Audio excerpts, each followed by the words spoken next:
सध्या आपण दिल्लीमधली थेट दृश्य पाहतोय।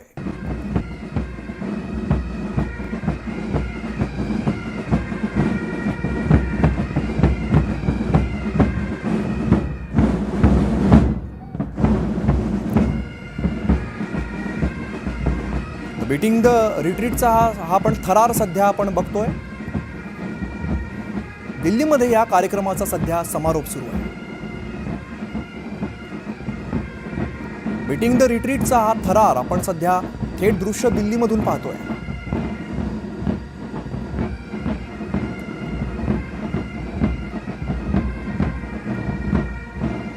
आकर्षक असा हा बँड जो आहे तो आपल्याला दृश्यांमध्ये बघायला मिळतोय। बँड पथक आणि हे संचलन दिल्लीमधली थेट दृश्य। बीटिंग द रिट्रीटचा हा सगळा थरार आपण सध्या दिल्लीमधून थेट बघतोय।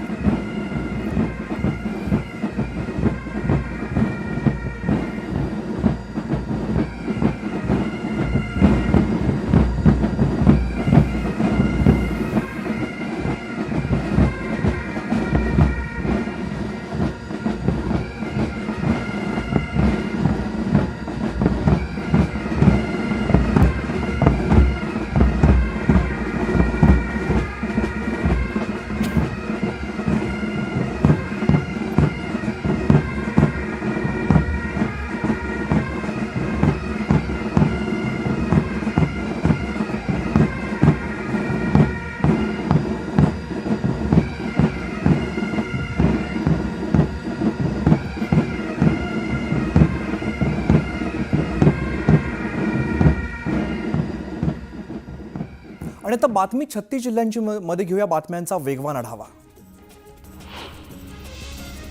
बुलढाणा जिल्ह्यातील 11 गावांमध्ये मोठ्या प्रमाणात केस गळती सुरू झाली होती। मात्र आता आयुष होमिओपॅथी आणि युनानीच्या पथकानं दिलेल्या औषधांमुळे पुन्हा एकदा रुग्णांच्या डोक्यावरती केस उगवू लागले। धाराशिवमधील ग्रामीण भागात एसटी भाडेवाढ होऊन सुद्धा एसटी सुसाट धावते। बससाठी गर्दी कायम असल्याचे दरवाढीचा मुद्दा केवळ राजकारणासाठीच होता का असा सवाल उपस्थित झाला आहे। कोल्हापूरच्या मोती नगरात गावठी दारूच्या 10 हातभट्ट्या उद्ध्वस्त करण्यात आलेल्या आहेत। राजारामपुरी पोलीस आणि राज्य उत्पादन शुल्क विभागाने संयुक्त कारवाई केलेली आहे। कच्चं रसायन, गावठी दारू, हातभट्टीवरील साहित्य असा सुमारे 4 लाखांचा मुद्देमाल नष्ट केला आहे। कोल्हापूरच्या किल्ले भुदरगड परिसरात वावरणाऱ्या बिबट्याने गडबिद्री शाळेत सुद्धा हजेरी लावलेली आहे। मध्यरात्री 1:30च्या सुमारास बिबट्याचा शाळेतील मुक्त संचार सीसीटीव्ही कॅमेऱ्यामध्ये कैद झालेला आहे। वन अधिकाऱ्यांनी खबरदारी बाळगण्याच्या सूचना दिल्या।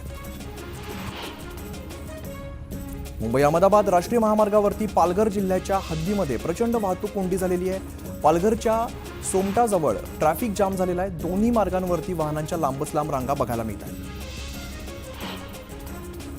बुलढाण्यातील धक्कादायक प्रकार समोर आलेला आहे। गर्भवती महिलेने 9 महिन्याची सोनोग्राफी केल्यानंतर तिच्या पोटातील बाळाच्या पोटात बाळ असल्याचा धक्कादायक प्रकार समोर आलेला आहे। या अहवालानंतर डॉक्टर सुद्धा अचंबित झाले। जालन्यातील वडीगोद्रीत गावात मराठा आंदोलक आक्रमक झालेले आहेत। धुळे सोलापूर महामार्गावरती आंदोलकांनी रास्ता रोको आंदोलन केलेलं आहे। जरांगेंचं समर्थन करत मराठा आरक्षण देण्याची मागणी या आंदोलकांनी केली। फटका कराल तर खबरदार, 5 वर्ष सरकारला सुखानं सत्तेत राहू देणार नसल्याचा थेट इशारा मनोज जरांगेंनी सरकारला दिला।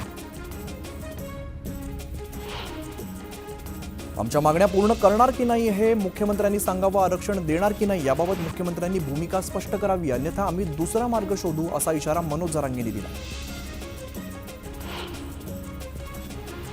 मनोज जरांगेंच्या समर्थनार्थ पुण्यात मराठा समाजाने उपोषण सुरू केले आहे। पुढील 10 दिवस आंदोलक उपोषण करणार असून सरकारने आंदोलकांकडे दुर्लक्ष केलं तर तीव्र आंदोलन करू असा इशारा दिलेला।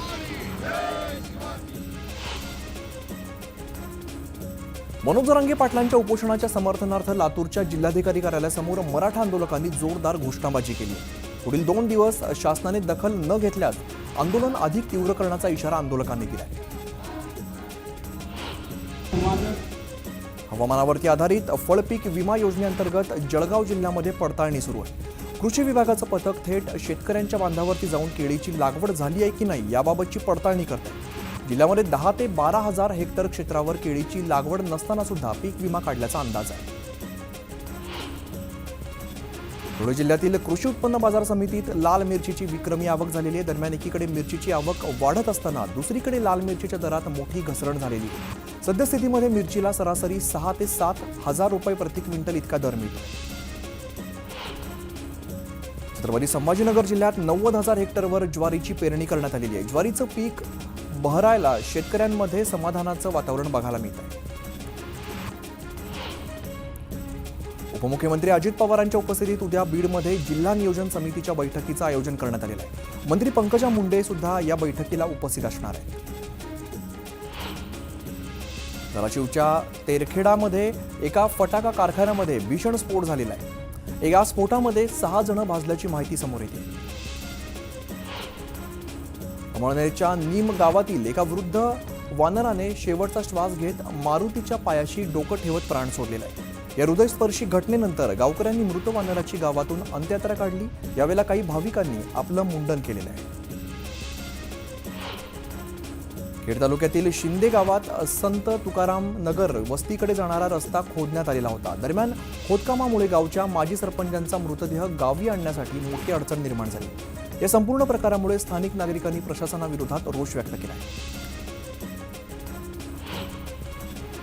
कोल्हापूरच्या आजरा परिसरात हत्तींनी धुमाकूळ घातलेला आहे. अनेक वाहनांच्या नुकसानासह पिकं उद्ध्वस्त करण्यात आलेली आहेत. त्यामुळे शेतकऱ्यांमध्ये भीतीचं वातावरण निर्माण झालेलं असून वन विभागाने कारवाई करावी अशी मागणी केली जाते.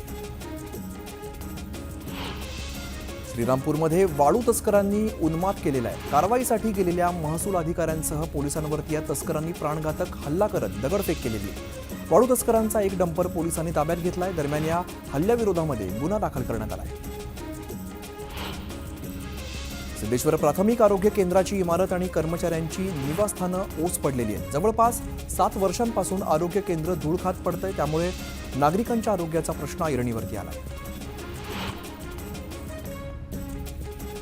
मौनी अमावस्येनिमित्ताने कराडच्या कृष्णा कोयना नदीच्या पवित्र प्रीतिसंगमावरती भाविकांनी अमृत स्नान करण्यासाठी मोठ्या प्रमाणात गर्दी केलेली आहे. विधिवत पूजा करत नागरिकांनी शाही स्नान केलं.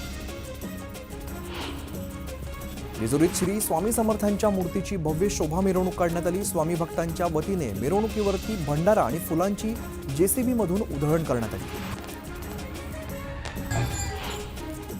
परभणी शहरातील वाहतूक कोंडीची समस्या दिवसेंदिवस बिकट होते. वाहतूक पोलीस मात्र मुख्य रस्त्यांवरती कारवाई करण्यात व्यस्त आहे. शहरातील अंतर्गत आणि छोट्या रस्त्यांकडे मात्र पूर्णपणे दुर्लक्ष केलं जात आहे. येवला शहरात घाणीचं साम्राज्य पसरलंय तर काही भागात गटरचं पाणी थेट घरामध्ये घुसत असल्याने नागरिकांनी संताप व्यक्त केलेला आहे. यावेळेला पालिका प्रशासनाच्या